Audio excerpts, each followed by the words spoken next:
Hello everyone. Before we start, make sure to like and subscribe to the channel and leave a comment with where you're from and what time you're watching. That way, YouTube will keep showing you stories just like this one. Now, let's begin. I had always dreamed of climbing Mount Denali, North America's tallest peak, the crown jewel of Alaska. But the moment my boots touched the icy trail, I knew something about this climb was wrong. It wasn't just the cold that gnawed through my gloves, or the wind that screamed like a living thing. It was the silence beneath the sound. We were a team of 4 experienced climbers. I was the youngest, 28, eager to prove myself. The others, Mark, our leader, Laura, the medic, and Henry, a seasoned survivalist, had done dozens of expeditions. We started from Talkeetna, the usual launch point, then took a bush plane to the glacier base. The pilot warned us, "Don't stay past midnight on Denali's South Ridge." Locals call it the Crying Peak. Strange things happened there, we laughed it off. Every mountain had its ghost stories. By day 2, the weather turned vicious.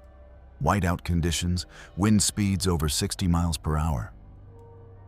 But that night, when we camped near a frozen crevasse, I heard something through the blizzard, not wind, not ice cracking, but a long, guttural howl. It echoed from the mountain's heart, deep and low, as if something ancient had woken. The next morning, I stepped outside our tent and froze. There were tracks in the snow. Not animal tracks, these were humanoid, but wrong. Each print was nearly twice the size of a man's foot, clawed at the ends, deep as if made by something extremely heavy. Henry crouched beside them. "Bear?" I asked. He shook his head. Bears hibernate this time of year. And bears don't walk upright for miles, and the prints led straight up the ridge, disappearing into the mist. We decided to move camp higher before the storm trapped us. But as we climbed, I felt that same uneasy pressure, as if the mountain itself was watching. By afternoon, visibility dropped to 0. Laura slipped into a crevasse, and it took us nearly an hour to pull her out. When we finally set camp again, we were exhausted. That night, Mark took the first watch. Around 1 a.m., I woke to his whisper. "Guys, come look at this." He pointed his flashlight toward the snow. At the edge of camp stood a figure. Tall, gray, and motionless, its eyes reflecting the beam like molten silver. Mark shouted. But the figure didn't move. It simply turned its head slightly, slow, deliberate, then faded backward into the fog. We ran after it, but the snow swallowed our tracks. There was no sign of anything living out there. Back inside the tent, Henry's face was pale. "That wasn't a person," he said. "No one could survive out there in this cold without gear." Laura tried to stay rational. "Maybe a hallucination? Lack of oxygen." But Mark cut her off. "No, I saw it too. It looked at me that night. None of us slept."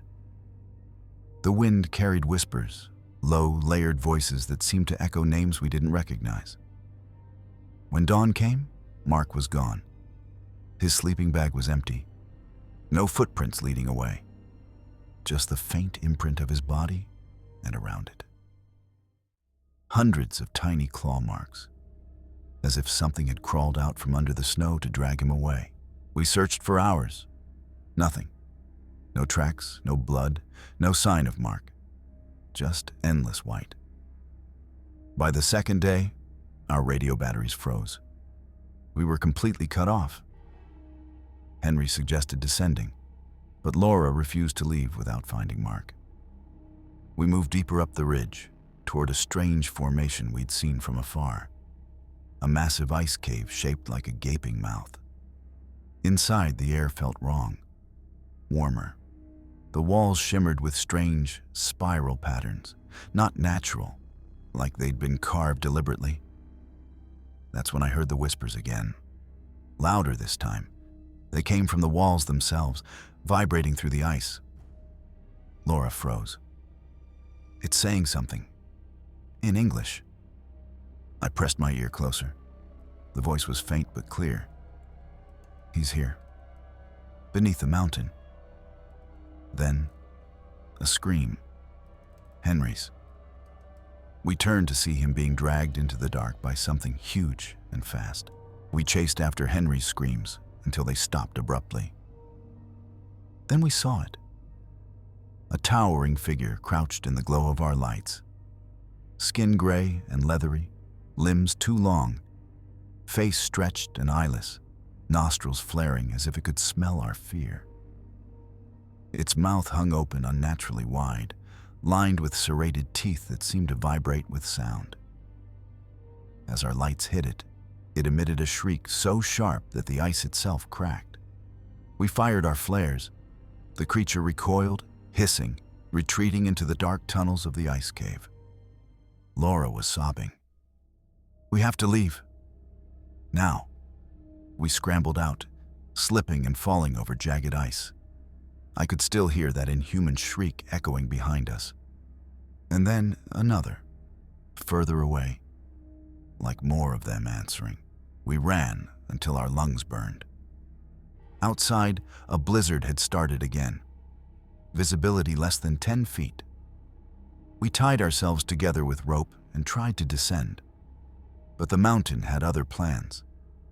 The wind tore at our clothes, snow blinded us, and every few minutes, a howl echoed above the storm.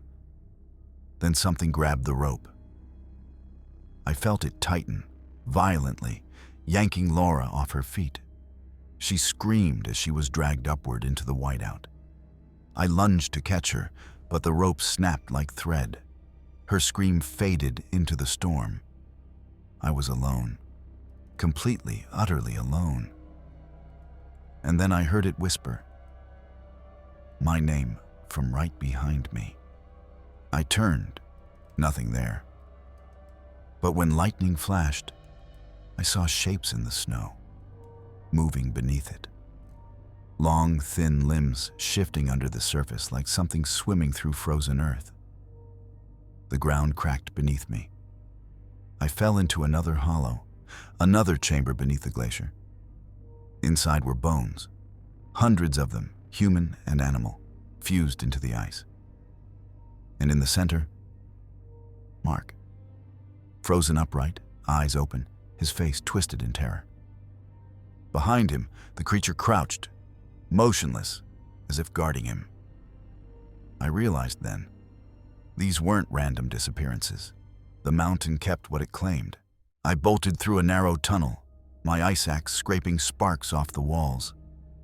The whispers were deafening now, voices of the lost, all speaking in unison. You shouldn't have come. Light appeared ahead, the cave's exit. I climbed out onto the surface, gasping for air. But as I ran, the snow shifted behind me. Massive ridges rising like waves as something burrowed toward me. I stumbled into a ravine, dropped my pack, and hid behind a boulder. For hours I didn't move. The howling stopped. The night went silent again. Then, a handprint appeared in the snow beside me. Fresh, large, clawed, and warm. At dawn, a rescue chopper spotted my signal flare. They found me half frozen near the ridge. When I told them what happened, they didn't believe me. They said no records existed of any other climbers, no permits, no traces, nothing. I thought maybe I imagined it all. Until they showed me a photo they'd taken from above. Beneath the glacier surface, visible through a thin layer of ice, were shapes. Humanoid figures, dozens of them. Standing upright, buried side by side, as if preserved in the ice for centuries. One of them wore Mark's red jacket. I never climbed again. The park rangers sealed off that section of the mountain, claiming unstable ice formations. But sometimes, when the wind blows just right, the people in Talkeetna say you can still hear the howling from the south ridge, a sound too deep, too human to be mere wind. I still dream of that voice whispering my name. And every winter, when snow begins to fall, I wake to find the same thing outside my cabin window. A single, fresh handprint in the frost.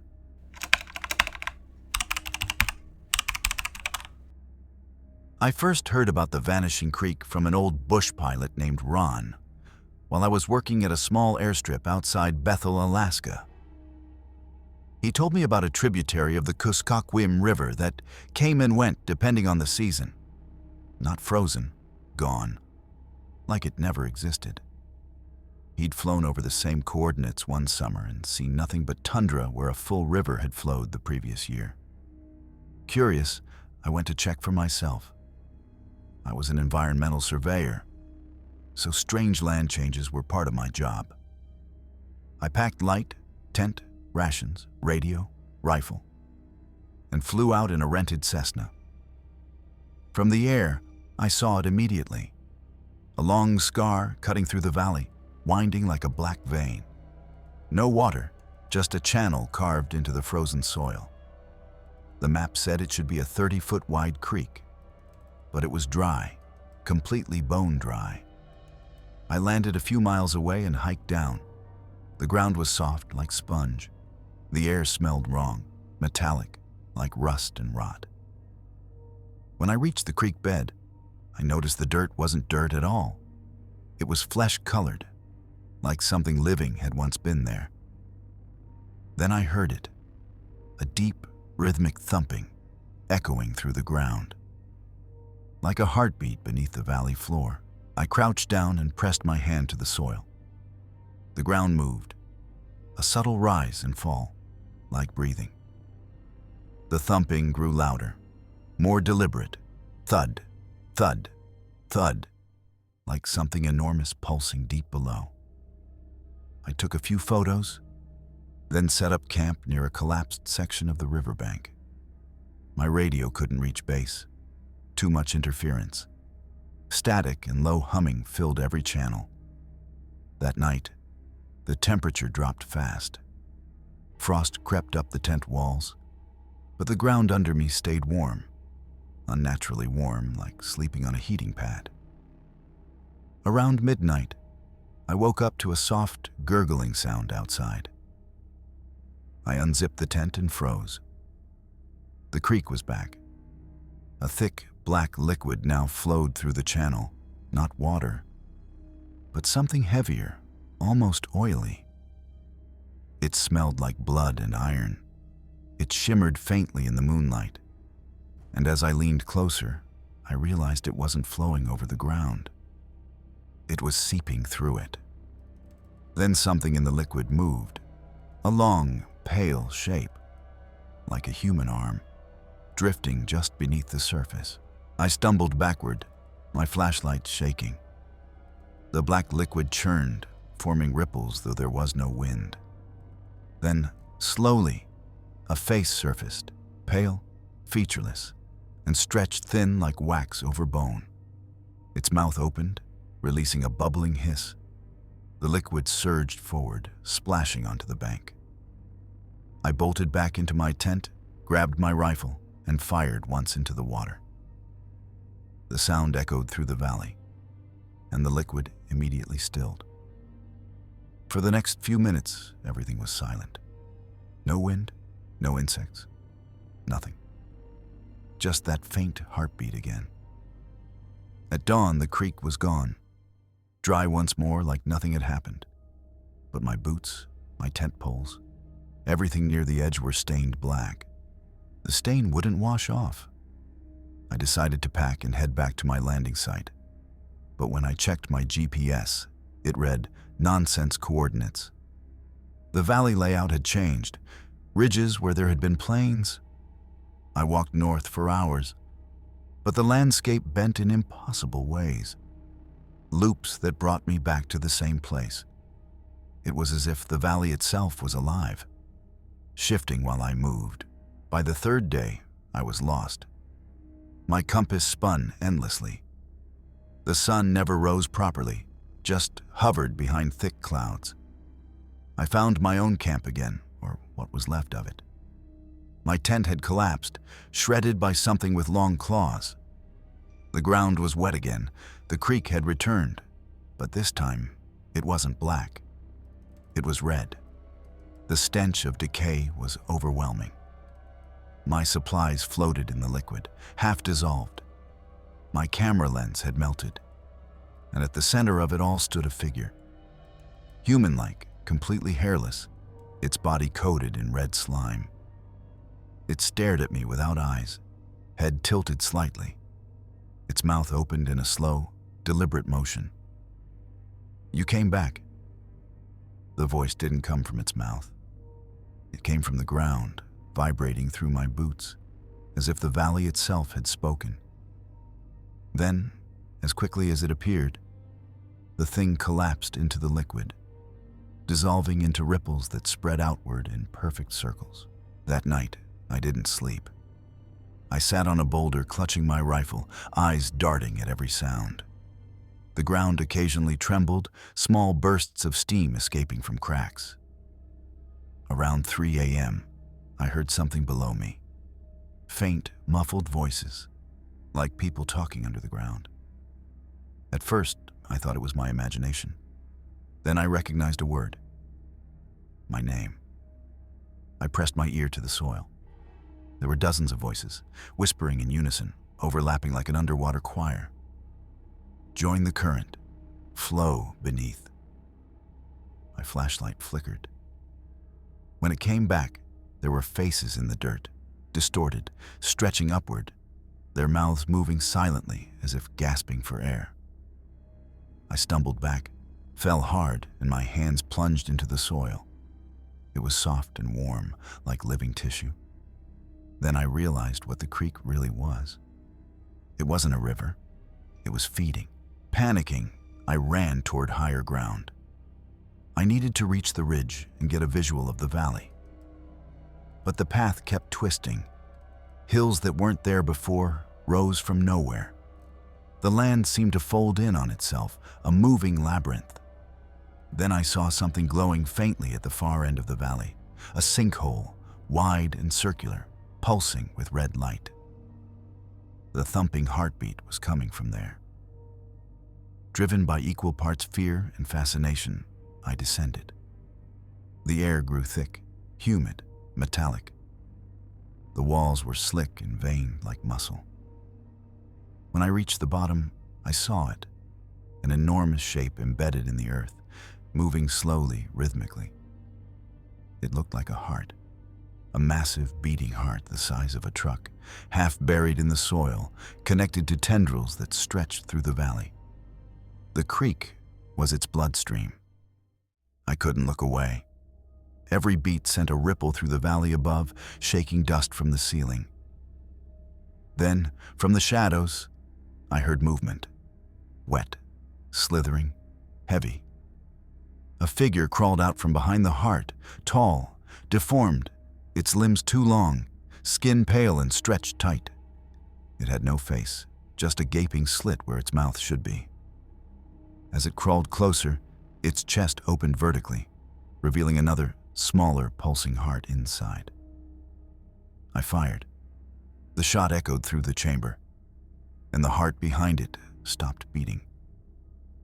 Instantly, the ground above began collapsing. The creature lunged, grabbed my leg, and dragged me toward the heart, its grip burning cold. I hacked at it with my knife until it let go. Then I ran, up through the twisting tunnels as the entire valley began to quake. I barely made it out before the ground gave way. The entire valley caved in behind me, swallowing the red light and leaving only dust and silence. I crawled onto a nearby ridge and looked back. Where the creek had been was now just a deep sinkhole, steaming faintly. The heartbeat had stopped. For hours I sat there, staring at the lifeless land. The soil cooled beneath me.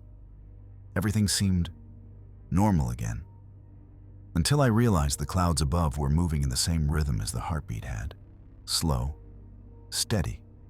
And when I finally checked my arm, the veins beneath my skin glowed faintly red. pulsing in sync with the invisible rhythm. When I was rescued days later, the officials found no trace of any sinkhole or black liquid, just untouched tundra. They claimed the creek had never existed. My photos were corrupted, and my maps were blank where the coordinates should be. They sent me to Anchorage for evaluation. The doctors said I was suffering from isolation psychosis. But I knew what I'd seen. Because every night since, I dream of that heartbeat. And when I wake, I find the same black residue leaking from the corners of my eyes and ears. Last week, I poured a glass of water at home, and for a split second, it turned red, rippling like something alive beneath the surface.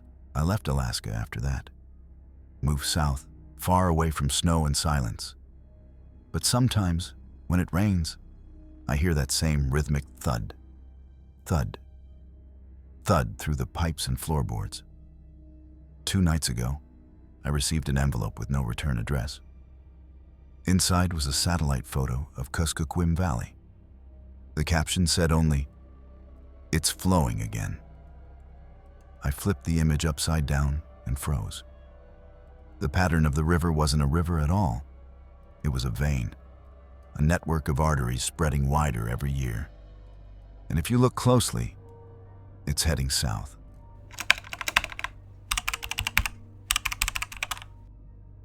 Fairbanks, Alaska. The kind of place where winter doesn't just bite, it consumes. I was part of a small wildlife research team sent to monitor wolf activity near the Yukon River Basin. We had a base cabin about 20 miles from town, surrounded by nothing but dense forest and endless snow. But the first thing I noticed when we arrived wasn't the cold. It was the silence. No birds, no wind, no distant cracking of trees. It felt like the world was holding its breath. On the third night, I heard it. A faint humming, low and rhythmic, echoing across the valley. It wasn't the wind. It had tone, like something alive trying to mimic sound. My partner Levi said it was just ice shifting, but I'd lived through Alaskan winters before. Ice didn't hum. That night, I recorded it using our field mic. When I played it back, there was something beneath the hum, a whisper. Barely audible but chilling. Don't listen. The next morning, the recording file was gone. Just deleted. Levi swore he didn't touch it. But when I confronted him, he looked pale. "It told me to," he whispered. That's when I realized. The sound wasn't around us. It was inside us. The humming returned the next night. Louder, closer. It made the cabin walls vibrate slightly, and Levi started muttering in his sleep. When I shook him awake, his eyes snapped open, and he gasped. "It's coming from under us." The ground beneath the cabin was solid ice and permafrost. Nothing could be down there. But Levi was convinced something was moving inside the ice. The next day, I set up seismic sensors to prove him wrong. By midnight, the readings showed movement. Something massive, deep beneath the frozen ground, shifting slowly toward our cabin. I wanted to pack up and leave, but Levi insisted we stay. He said we were chosen to hear it. His words scared me more than the sound itself. Around 3 a.m., the hum grew into a deep bass tone that rattled my ribs. I covered my ears, but it didn't help. It wasn't sound anymore. It was vibration, like my bones were tuning to it. And then, through the floorboards, I felt something pulse, like a heartbeat under the ice. The next second, Levi walked out into the snow barefoot. I screamed after him, but he didn't even flinch. He just stood in the middle of the frozen clearing, listening. Levi didn't return. I searched for him in the storm, calling his name until my throat went raw. His footprints stopped abruptly near the frozen river, like he had been pulled down. No signs of struggle, just a single glove half buried in snow. When I looked up, the aurora shimmered strangely, forming what looked like rippled waves of sound. I swear I could see the hum vibrating through the sky itself. I turned back toward the cabin, heart pounding, and the humming followed me. That night, the hum entered the cabin again, but this time it came from the walls. My field recorder began flashing red, even though it was off. The voice whispered again, clearer this time. One gone. One remains, every instinct told me to run. But the storm outside was brutal. Wind speed had hit 50 miles per hour, visibility near zero. I had no choice but to wait until morning. But when the first light broke through the storm, I found something horrifying. The cabin door had frozen shut from the inside. I managed to break free of the cabin window and crawl outside. The landscape looked wrong, like the snow itself was breathing. Every few seconds, the ground bulged slightly, then settled again. I crouched, placing my ear against the ice. There was movement, slow and deliberate, echoing through the frozen layers below me. I marked the location and started digging, desperate to find Levi or anything that could explain this. After a few feet, I hit a hard layer, smooth and black, not ice or rock. It looked like polished obsidian, and beneath it, faint light moved, pulsing in rhythm with the hum. When I touched it, the hum stopped. Silence, total suffocating silence. But in that stillness, I heard something else. A whisper from directly beneath my hand. You shouldn't have listened. Then the ground cracked open. The crack widened, and I stumbled back as steam rose from below. It was warm, impossibly warm. Through the opening, I saw a shape pressing against the ice, a face, human, but stretched and distorted, its mouth open as if screaming soundlessly. Its eyes were black voids, and when I blinked, it moved. The humming resumed, now mixed with hundreds of whispers overlapping in chaotic harmony. I fell to my knees, clutching my head as the sound pierced my mind. And then I understood. Those weren't whispers. They were voices. Hundreds of people trapped beneath the ice. Levi's voice was among them. I ran. But no matter where I turned, the hum followed. The snow swirled violently, forming fleeting shapes of faces in the whiteout.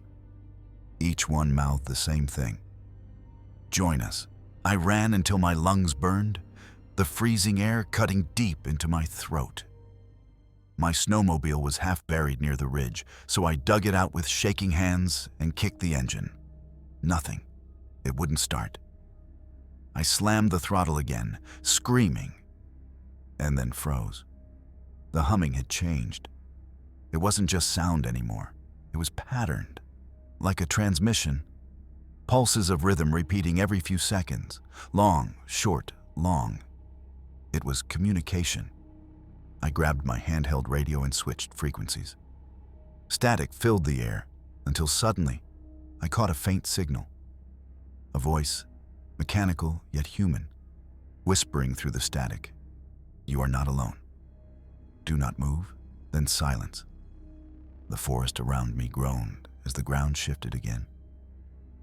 In the distance, near the frozen river, I saw faint lights, not lanterns or headlamps, but strange vertical beams slowly descending from the sky. The snow beneath me started to crack again, the hum growing stronger. My radio melted in my hand, the metal sizzling against my glove. I threw it aside as the air shimmered, bending like heat waves in the cold. And then I saw it.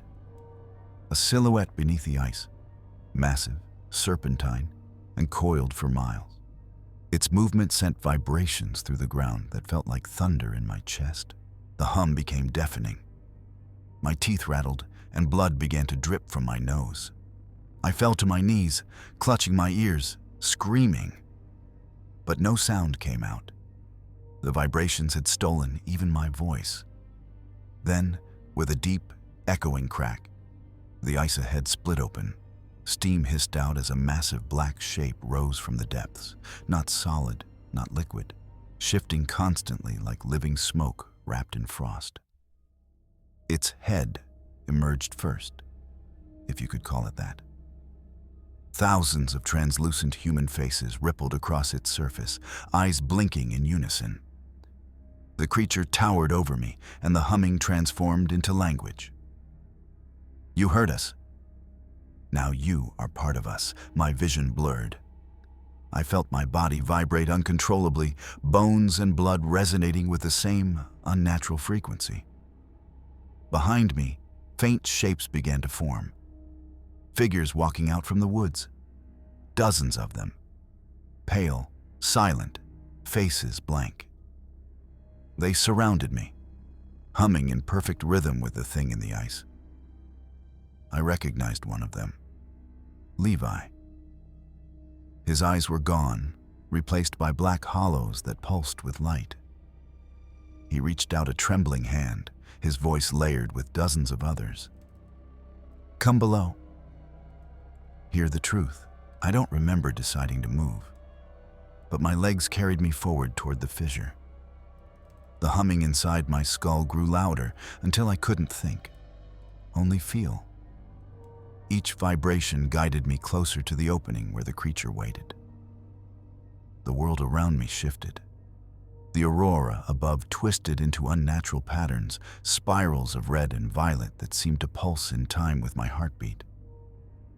I stumbled into the fissure, expecting to fall into freezing water, but instead I landed on solid ground, warm and glowing faintly. The space below wasn't ice anymore. It was a massive underground cavern lined with black crystal, humming faintly like an enormous speaker. Floating in the center was a pulsating core of blue light, alive, breathing. And then I saw them, hundreds of bodies encased within the crystal walls, eyes open, mouths frozen mid-scream. Levi was there too, his hand pressed against the inside of the crystal, whispering soundlessly. The core pulsed again, and every body inside moved, just slightly, in unison. The hum filled me again, this time speaking directly inside my head. "Now you see where the sound is born." I stumbled backward, shaking, trying to block the hum with my hands. But it was inside my head, inside my veins. The crystal walls pulsed in sync with my heartbeat. The air shimmered, and from the light core, a shape began to emerge. A humanoid figure, made of pure sound waves and mist. It spoke in a voice layered with thousands of others. The ice remembers. It preserves what the world forgets. "You are our echo now," suddenly. Levi's body cracked free from the wall. His skin glowed faintly, his movements unnatural, jerky. He reached toward me and pressed a hand against my chest. I felt my heartbeat sync with his. One rhythm, one sound. Pain shot through me as my vision dimmed. My breath turned to mist, and in that final moment of fading awareness, I saw my reflection in the crystal. My eyes were glowing blue, just like his. The hum reached its peak, and then silence.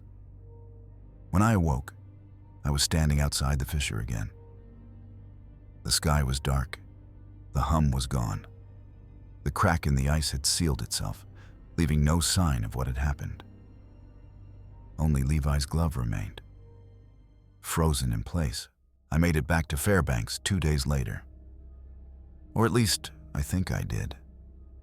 People at the outpost said they found me wandering near the road, frostbitten and incoherent. They said I'd been missing for 9 days. I didn't tell them about the hum or Levi or the creature beneath the ice. But every night since then, when the wind dies down and the world goes still, I hear it again, faint, distant, vibrating in my chest. I tried recording it once more, hoping to prove it wasn't all in my head. when I played it back, the screen glitched, and a whisper filled the room. "You can't silence the ice." And behind that whisper, Levi's voice. He said my name. Now, even when I'm awake, I feel the vibration beneath my skin. The sound has followed me. It's inside me. Sometimes, when I close my eyes, I see the frozen faces beneath the ice, waiting, listening.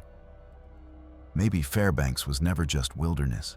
Maybe it's alive, and maybe it's calling me back.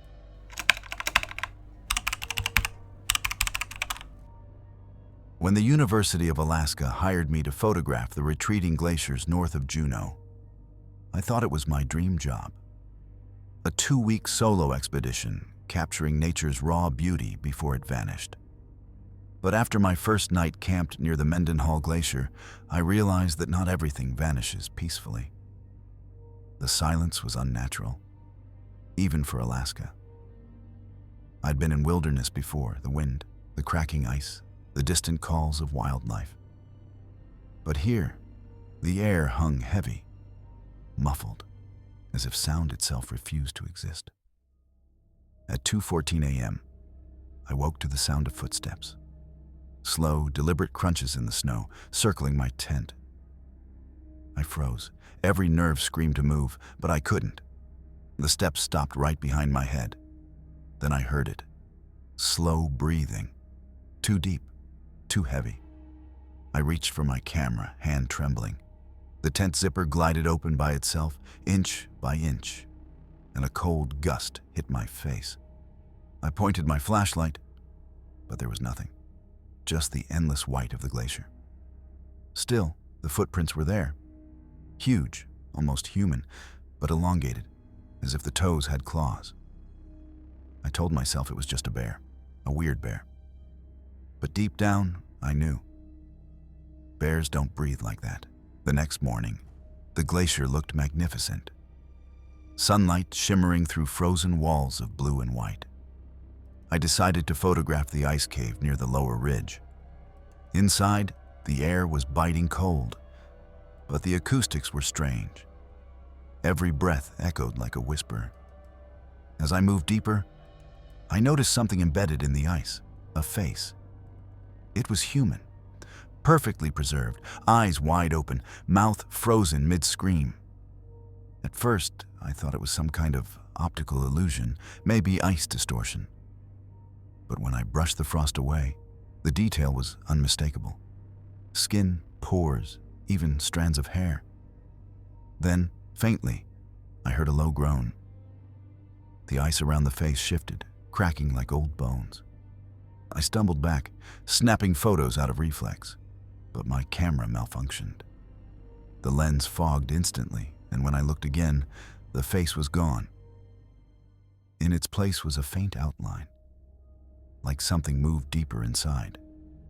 I hurried out, heart pounding, vowing to leave that cave alone.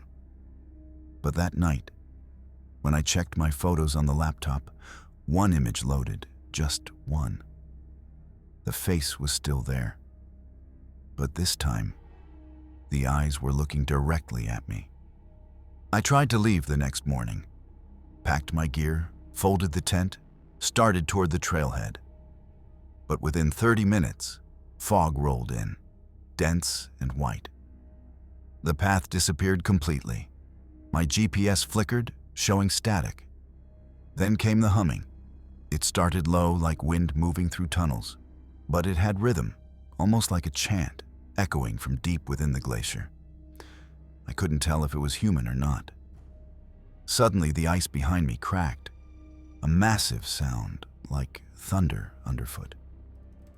I turned and saw the glacier split, revealing a narrow fissure glowing faintly blue. The humming came from inside. Something in my mind said, "Leave," but curiosity, or madness, pulled me closer.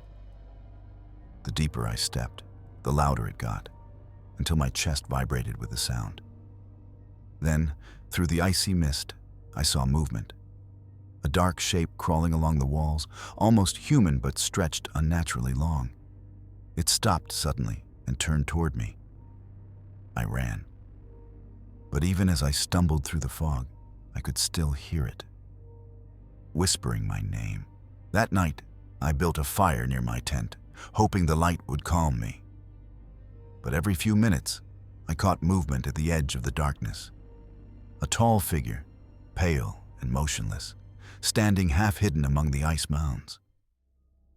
When I shone my flashlight, it was gone. The next time I looked, it was closer. I fired a flare. For a split second, the red light illuminated it, a towering figure, skin the color of glacier glass, arms longer than its legs, face featureless, except for 2 hollow indentations where eyes should be. Then it vanished into the fog. Sleep was impossible. I sat by the dying fire all night, clutching my camera. Just before dawn, I heard heavy breathing behind the tent again, and a faint whisper. "You saw me." The words weren't spoken aloud. They vibrated through the air inside my skull. When morning came, I found footprints again, massive and deep, leading toward the glacier cave. The fire pit was frozen solid, as if something had touched it. That's when I knew. It wasn't human, and it didn't want to be seen. On the 5th day, while packing to leave, I spotted movement near the upper ridge. Someone waving. Finally, I thought, another person? I sprinted toward them through knee-deep snow. It was a man, or at least looked like one. He wore a torn parka and carried an old frost-covered camera. His skin looked grayish-blue, lips cracked, eyes distant. "Are you okay?"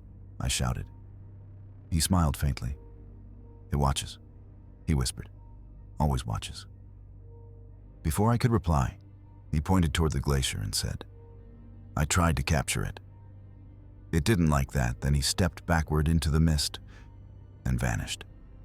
I stood frozen. My camera beeped, low battery warning flashing. I hadn't touched it. But when I checked, there was a new photo saved, one I didn't take. It showed me standing by the fire last night. But behind me, faint in the fog, was it? That night, the glacier glowed faintly, like veins of light pulsing through ice. The hum returned, louder, almost musical. My equipment began to vibrate, the laptop flickering images of distorted faces. I grabbed my camera and stepped outside. The air was electric, the snow trembling under my boots. Then I saw it again.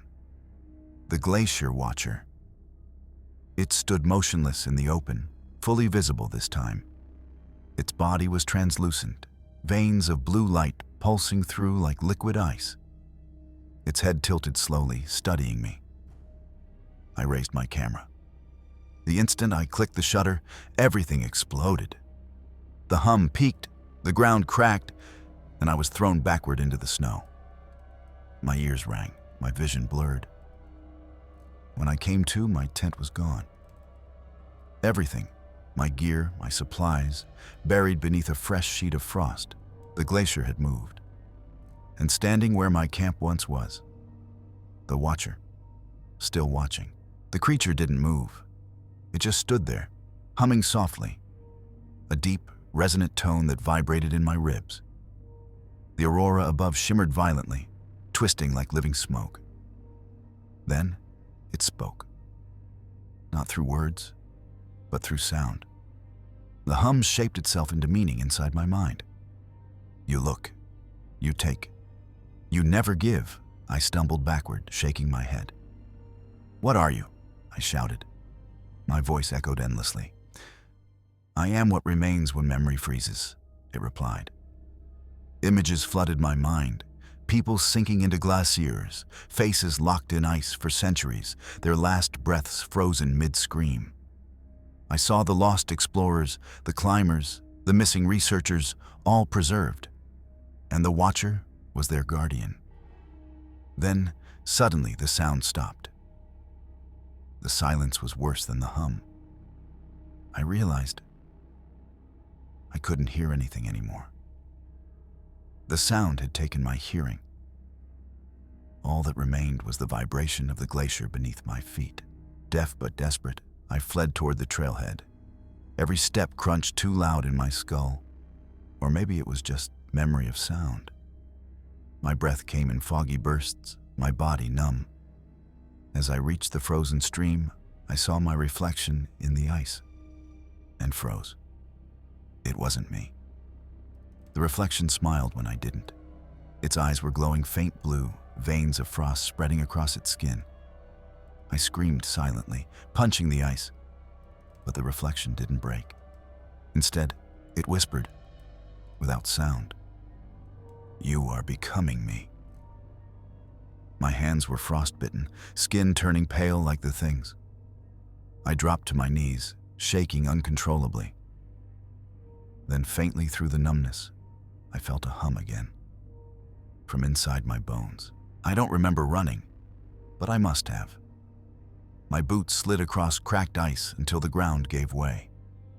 I fell into darkness, into a hollow chamber beneath the glacier. Inside, the walls pulsed faintly. Human shapes pressed beneath the translucent surface, their faces eerily calm. One of them was the man I'd seen earlier. Then I heard it again. Faint, distorted camera clicks echoing through the chamber. The watcher appeared, gliding across the floor without sound. It extended a long, ice-like arm toward me, fingers sharp as shards. "Join the stillness," it said inside my head. I closed my eyes and whispered, "No." The cavern shuddered violently. Cracks spread through the ice, light flaring blue-white. The creature screamed, a high-pitched resonance that felt like my skull was splitting. Then everything went black. I woke in a hospital 2 days later. A rescue team found me half frozen near the Mendenhall Trail. They said I was delirious, muttering about the Watcher. When I asked about my camera, they said it was damaged, but one photo remained intact. They wouldn't show it to me. Weeks later, when I recovered enough to walk, I broke into the evidence room to see it myself. The picture showed me standing on the glacier ridge, but behind me, massive and towering was it, clearer than ever. The Glacier Watcher, its hollow eyes staring directly into the lens, and the reflection of the camera's glass.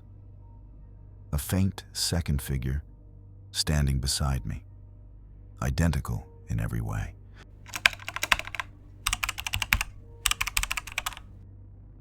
When I signed up for the winter research contract in the Bering Strait, I thought it would be a dream come true. 3 months alone in a small outpost station to study subglacial methane patterns. It sounded like the kind of peace I needed after years of city noise. The only access was by snowcat, and once winter sealed the ice, there was no going back until spring. For the first few weeks, everything went smoothly. I kept myself busy taking samples, logging readings, and sending brief radio updates to Anchorage. But around the second month, the equipment started picking up strange anomalies. Deep beneath the ice sheet, something massive was moving. At first, I assumed it was tectonic activity, but the patterns were too rhythmic, too deliberate. Then one night, I heard it. A dull boom echoed from below my cabin floor, followed by another, closer, as if something enormous was slamming against the ice. The whole structure shook.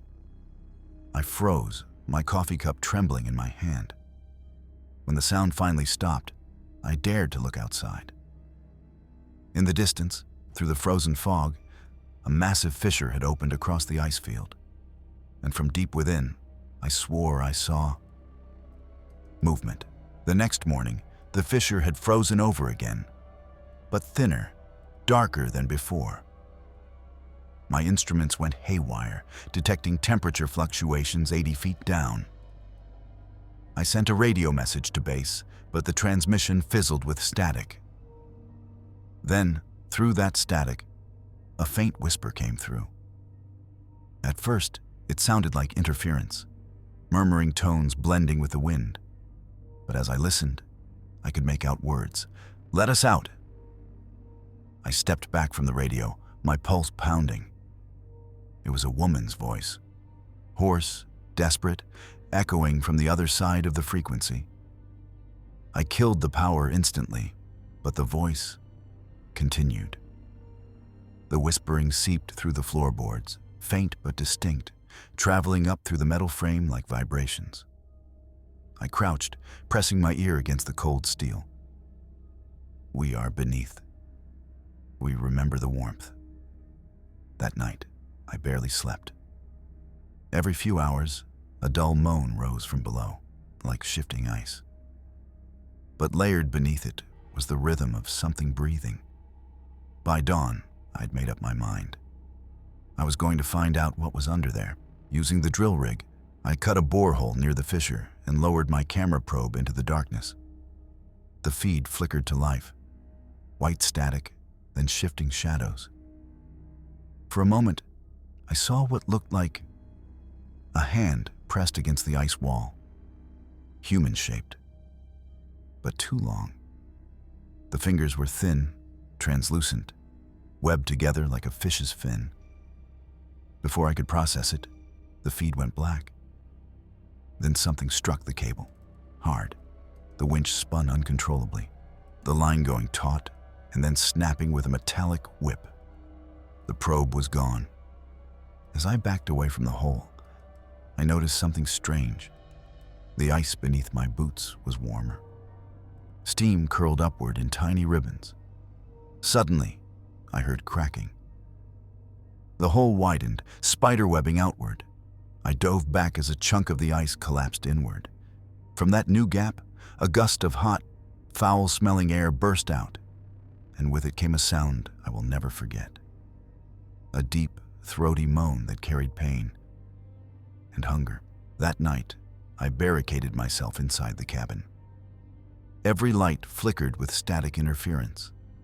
The wind had stopped entirely, yet I could hear movement, wet dragging sounds circling the station.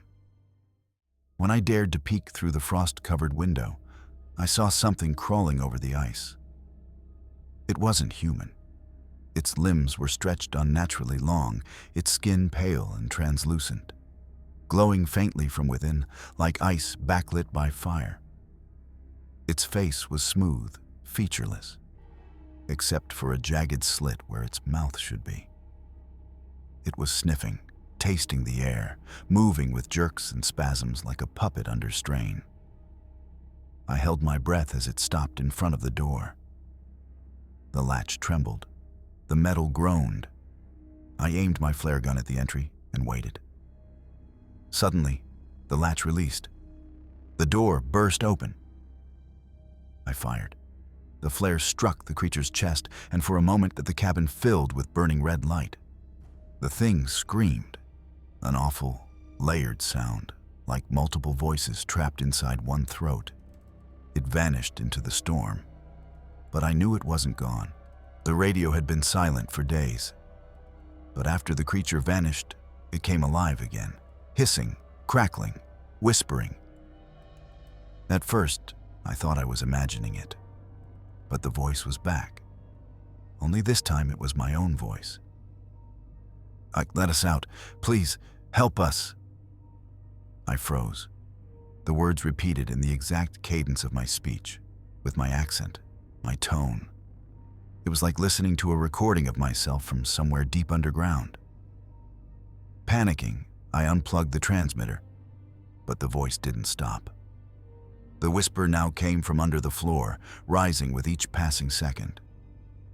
I grabbed my thermal camera and pointed it downward. The display showed a cluster of heat signatures directly beneath me. Not one, not two, dozens. They were moving upward, slowly, deliberately, surrounding the cabin. I tried calling Anchorage again, but all I got was a faint murmur. They remember the warmth. And then, a sound from outside. The thump of something heavy pressing against the outer wall. Then another. The entire cabin shuddered as something enormous slid over the roof, scraping like wet leather over metal. By morning, the storm had cleared, leaving behind a landscape of white silence. The fissure was wider now, maybe 20 meters across. From its edge, I saw that something below had hollowed out a chamber under the ice, glowing faintly blue. I felt drawn to it. Tying a rope around my waist, I rappelled down into the crevice. The air grew humid and thick. The walls pulsed faintly, like the inside of a living organism. When my boots touched the bottom, I realized it wasn't just ice. It was flesh, frozen and translucent. Embedded within were faces, human faces, trapped mid-scream beneath the frozen surface. One of the faces moved. Its eyes fluttered open. Its lips formed silent words. "Join us." The ice cracked, releasing a burst of warm vapor. Behind me, something stirred. A huge shadow shifting deeper inside the cavern. I aimed my flashlight. The beam landed on a mass of limbs, hundreds of them, woven together, breathing slowly as one. I stumbled backward, my rope snapping against the wall. The eyes turned toward me. The ground beneath me pulsed, once, twice, and then the chamber began to shake. The enormous shape in the ice started moving, its many arms tearing free from the frozen wall, cracking it like glass. The faces embedded in the ice began screaming all at once. The sound wasn't just noise. It vibrated through my skull, flooding my mind with visions. Ships sinking beneath ancient Arctic seas, men dragged below by pale hands, something buried deep long before humans came. I scrambled up the rope, cutting my hands on the ice. The temperature was rising. I could feel droplets of water falling like rain. The whole glacier was melting from the inside. As I neared the surface, a massive hand burst through the wall beside me, fingers webbed, dripping black fluid. It tried to grab me. I swung free, slamming my ice axe into the edge and hauling myself out just as the creature erupted from below. It wasn't one being. It was many, fused together. A grotesque colony of human shapes clinging to each other, screaming as one. I ran. I sprinted across the ice field toward the ridge, every step cracking the brittle surface. Behind me came the sound, that horrible dragging, as if 1,000 limbs were pulling themselves forward. The creature was faster than I thought possible. Its screeches echoed through the empty wasteland, bouncing off frozen cliffs. I reached the snowcat and fumbled with the keys, my gloves slipping. The engine sputtered, then roared to life. I slammed the throttle and tore across the plain. In the mirror, I saw the impossible. The creature sliding after me like a tidal wave of flesh and ice, its many arms slamming into the ground, pulling it forward. Chunks of frozen terrain exploded as it advanced. The ice began to crack beneath the vehicle. A massive fissure opened ahead.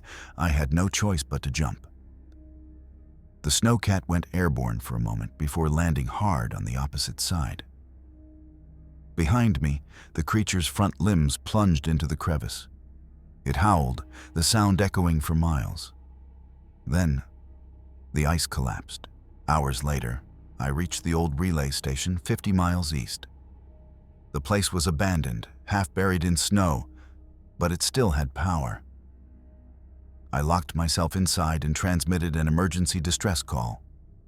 To my surprise, someone responded immediately. "Station 47, we've received your signal.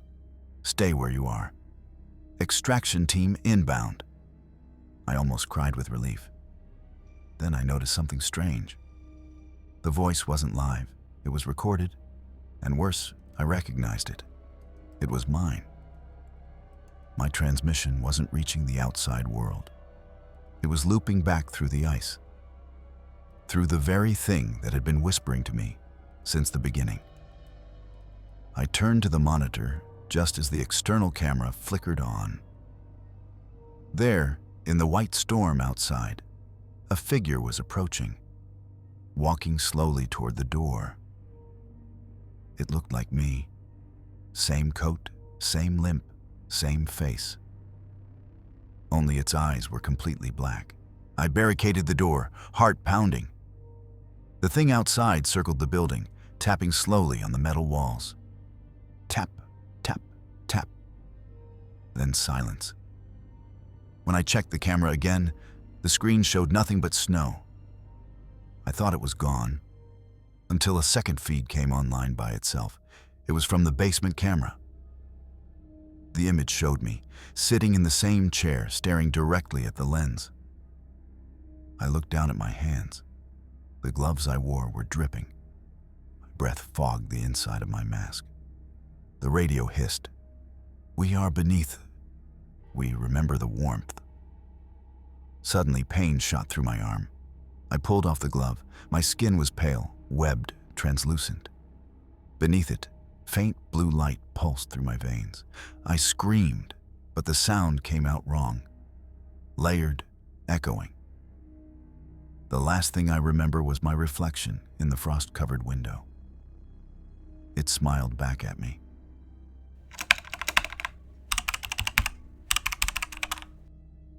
If you've ever driven the Dalton Highway in midwinter, you know it's not a place for the weak-hearted. The road stretches endlessly through black ice, frozen rivers, and silence so deep it hums in your ears. I've been a trucker for 15 years, and that silence never bothered me until last winter. It started with a simple freight job. Fairbanks to Deadhorse, hauling fuel drums through 400 miles of ice and emptiness. I left before dawn, expecting the usual blizzards and moose crossings. What I didn't expect was the radio static that began exactly 50 miles north of Fairbanks. A voice whispered through the interference. At first, I thought it was CB chatter, but the words were clear. Don't stop. Whatever you see, don't stop. The signal cut out, and the truck's interior went dark. No dash lights, no music, no hum of the engine. Just the sound of tires crunching over ice and my breath fogging up the windshield. When the lights flickered back on, I saw something move across the road. Tall, thin, wrong.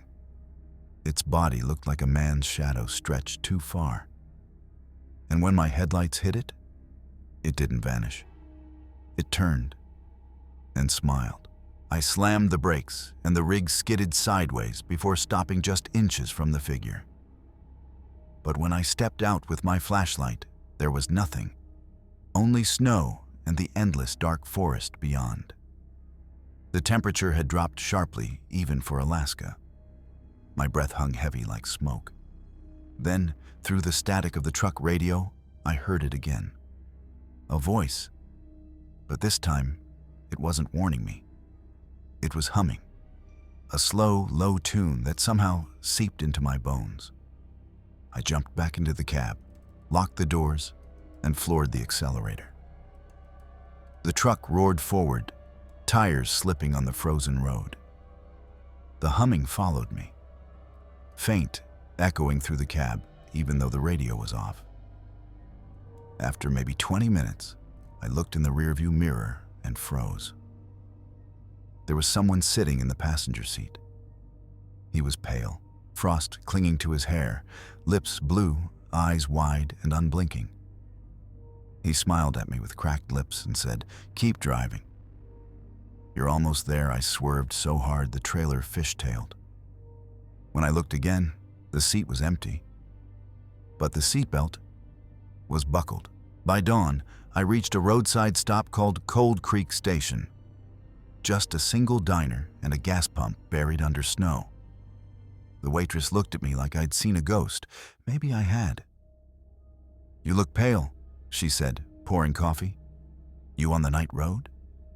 I nodded. She hesitated before continuing. "You hear it yet? The humming?"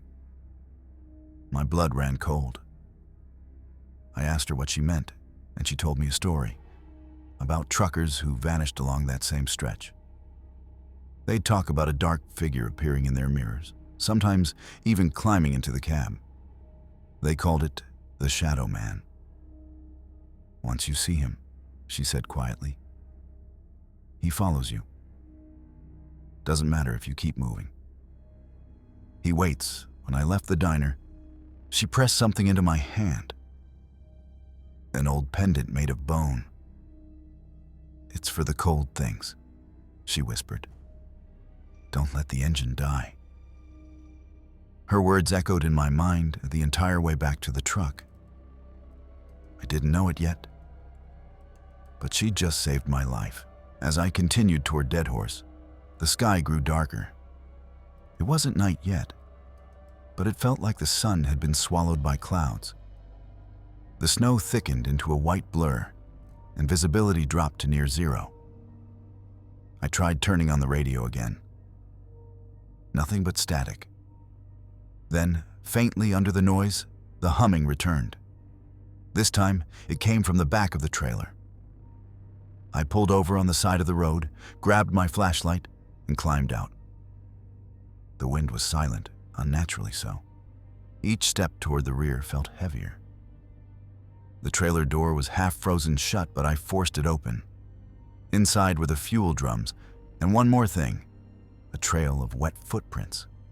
Bare, human, leading deeper between the drums.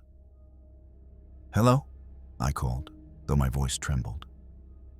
No reply, only the soft hum again, louder this time, vibrating through the metal walls. And then, something moved. A hand, black as soot and longer than any human's, reached out from behind one of the barrels. I dropped the flashlight and ran. I didn't stop running until I was back in the cab, gasping, hands shaking so badly I almost dropped the keys. The pendant around my neck felt hot, like it was burning through my jacket. The moment I started the engine, the humming stopped. Dead silence. I checked the mirrors. Nothing behind me. Just a long, empty stretch of frozen wilderness. I floored it, desperate to put miles between me and whatever that thing was. But 10 minutes later, I noticed the tracks. In the snow beside the road, footprints, bare, human, leading in the same direction as my truck. They went on for miles, sometimes vanishing in the snow, then reappearing right beside the highway again. And then, I saw him. Up ahead, walking along the shoulder, the same tall, dark shape from before, its body almost blending with the storm. I honked the horn. It didn't react. I switched to high beams. That's when it turned its head. Even from a distance, I saw its mouth stretch wide. Too wide. Splitting open in a grin that looked painted on. Then it vanished. Hours later, I reached a small supply town called Yukon Crossing, but it was empty. No lights, no people, no tire tracks. The snow lay untouched, smooth as glass. I parked the truck near a gas pump and called out, but my voice just echoed through the frozen streets. Doors hung open. A diner sign swung in the wind. Coffee cups still sat on tables, frozen solid. Something about the silence felt wrong. It wasn't natural quiet. It was like the whole world was holding its breath. Inside the diner, the windows were frosted over from the inside, like someone had tried to block out the cold or something else. Then I saw them. Handprints. Hundreds of them. Black, oily handprints smeared across the glass. I backed out slowly, heart hammering, and slipped on the ice. When I hit the ground, I realized I'd fallen on footprints. The same barefoot ones I'd seen earlier. They led straight into town. And they weren't alone anymore. There were dozens. I sprinted back to the truck, slipped inside, and locked the doors. My breath fogged the glass. The town looked empty again, until I saw the shadows moving between the buildings. They weren't human. They slid along the walls, long and thin, moving faster than any living thing should. The shapes didn't have faces, just hollow gaps where eyes should be. As they gathered near the truck, the radio came alive again. The same humming returned, layered now, dozens of voices humming in unison. Then a whisper cut through.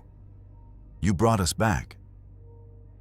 The truck engine sputtered, lights flickered, and every window turned black, like something was pressing against them from the outside. I pressed the gas, tires spinning in place, the engine growling like an animal. Then, nothing. The lights went out. Darkness swallowed everything. When the headlights came back, the road was gone. The town was gone. And the truck was sitting in the middle of an open tundra, miles from anywhere. I knew the Dalton Highway like the back of my hand. But now, it was gone. No signs, no landmarks, no tire tracks. Just white nothingness in every direction. The compass spun aimlessly. GPS showed I was in the middle of the ocean. The hum began again, louder this time, shaking the truck's metal frame. I pressed the pendant against the dashboard. It glowed faintly, resisting the sound. Then something struck the trailer. Once, twice. Hard enough to rattle the whole rig. I grabbed the rear camera feed. The screen showed a single figure standing on the back of the trailer, head tilted, hands pressed flat against the doors. It was me. I watched in horror as my double slowly turned to face the camera, lips curling into that same impossible grin. Then, in perfect sync with my heartbeat, it whispered, "You can't leave the road once it sees you." The feed went black. The pendant began to burn against my chest. The hum grew to a scream, the truck's glass cracking from the pressure. And then, light. A green aurora exploded across the sky, so bright it turned the snow emerald. In that blinding glow, I saw them.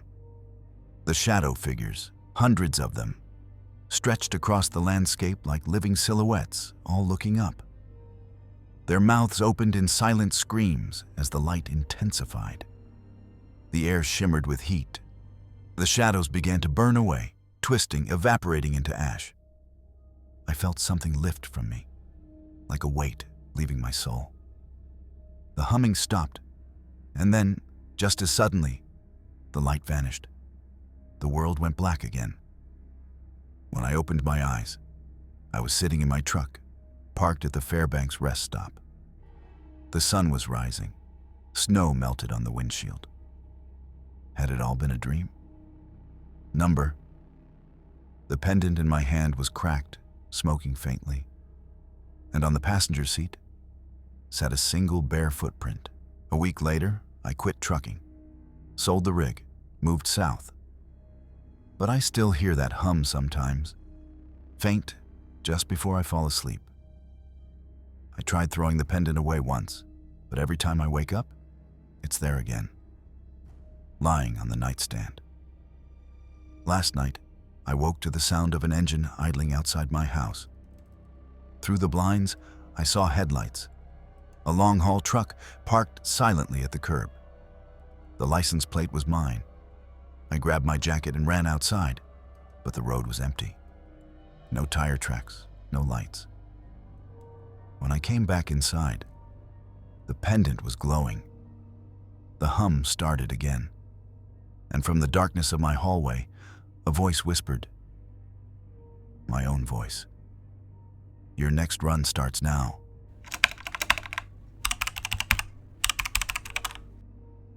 I'd lived in Fairbanks my whole life, but I'd never seen the lake freeze like that winter. The ice wasn't clear. It was clouded, murky, as if something had stirred beneath before it froze. Locals called it the mirror. Every year, hunters disappeared nearby, and people whispered about something that lived under it. I didn't believe it. I was a wildlife researcher, not a storyteller. when the university offered me a small grant to study ice thickness patterns and wildlife hibernation near Lake Duskfall. I took it without hesitation. The first night I arrived, the temperature dropped below -30 degrees Celsius. My breath froze in my beard before I could unzip the tent. But what really froze me was the sound. A low, dragging moan echoing across the lake. Not wind, not ice cracking. It was alive. I told myself it was just pressure shifting. I tried to sleep. But as the night deepened, the sound came closer. The ground trembled, and I swear I saw the ice flex, as if something heavy moved beneath it. Sleep didn't come easy after that. Morning brought no comfort. My thermometer read -35 degrees Celsius. But what chilled me wasn't the cold. It was the footprints leading from my tent to the lake. They weren't human. Each print looked elongated, with claw marks dragging behind. The stride was too long for a bear and too deep for any small animal. I followed them cautiously until they stopped right at the frozen surface. The ice there was melted slightly, as if something hot had touched it. Steam rose faintly from a hole no wider than a fist. I knelt and peered down, and for a second, I thought I saw movement beneath the ice, a glint of something wet, organic, watching. That night, I radioed base camp. No answer. Static filled the speaker, and beneath it, a voice. Not human, but whispering. Something about stay above. I dropped the radio and stepped back. The tent light flickered, and the wind began to circle, not blow, circle, around my camp. When I looked toward the lake again, the hole was wider. Something had come closer to the surface. By the third day, I had stopped pretending it was just wildlife. The cracks in the ice had formed strange, circular patterns, like a web, centered right where the hole had been. I sent a drone out to capture aerial footage. As it hovered over the lake, the signal began to glitch. The camera feed flickered, showing something massive under the ice, shifting, coiling, and then vanishing. Moments later, the drone fell straight down. No sound of impact, just silence. I decided to retrieve it, even though my instincts screamed not to. I crawled onto the ice, the surface groaning beneath me. When I reached the area, I saw the hole again, now wide enough for a man to fall through. The water beneath wasn't still. It breathed. Something brushed against the bottom of the ice, a shape with ridges, like a spine. I staggered back, heart pounding. The ice cracked under my feet, thin lines racing outward like lightning bolts. Then a sound erupted from beneath, a scream, deep, wet, and hollow. It wasn't trapped. It was calling. That night, I couldn't resist checking the ice again. I set up a camera by the shore, pointing toward the open hole. The moonlight gave everything a silver hue. The lake was too still. Hours passed until a shape began to rise. It wasn't a fish or a seal. It was humanoid, but impossibly tall, skeletal, and pale. Its face pressed against the underside of the ice, distorted by the glassy surface. I saw its eyes, large, black, unblinking. It tilted its head as if studying me. I froze. It stayed there for minutes, staring. Then, slowly, it raised one long, jointed hand and pressed it against the ice, directly below me. The ice started to crack beneath my boots. I ran back to the tent, slipping, heart racing. Behind me, the sound of ice shattering echoed like thunder. The watcher was no longer beneath. I barely made it back to my tent when the radio came alive again. The same static hissed, but this time the voice was clearer. It said my name. Eli, do not look down. I froze. The voice was mine. It sounded exactly like me. Terrified, whispering. The wind howled violently, throwing snow against the tent walls. I turned off the light, but the glow from outside didn't disappear. Something was illuminating the snow. A faint blue light flickered near the lake. I stepped outside and saw it, the same spot where the hole had been. A massive blue glow pulsed from beneath the ice like a heartbeat. Shapes moved in the light, dozens of them, watching. And then the voice spoke again, not from the radio this time, but from under the ice. By dawn, the light had faded, but the horror remained. I ventured to the lake's edge to check the camera I had set the night before. The lens was shattered, but when I reviewed the footage, I saw them. Faces in the ice. Not just one or two, dozens. Human faces, mouths open in silent screams, frozen mid-reach. They looked like the missing hunters, their bodies distorted, half merged into the ice, as if the lake had swallowed them whole. I dropped the camera and ran, but no matter where I turned, the snow carried those same dragging footprints, the ones with claws. And somewhere behind me, under my own footsteps, I could feel vibration. Soft, rhythmic, alive. The watcher was following beneath me. I reached the tree line and collapsed. The cold bit into my skin like needles. Behind me, the entire lake began to quake. The ice shifted, cracking outward in jagged circles. Something enormous was forcing its way up. Then came the sound, a deep, wet tearing noise as the center of the lake exploded upward. Water and ice shot into the air, and from it emerged the creature. Pale, sinewy, humanoid, but wrong.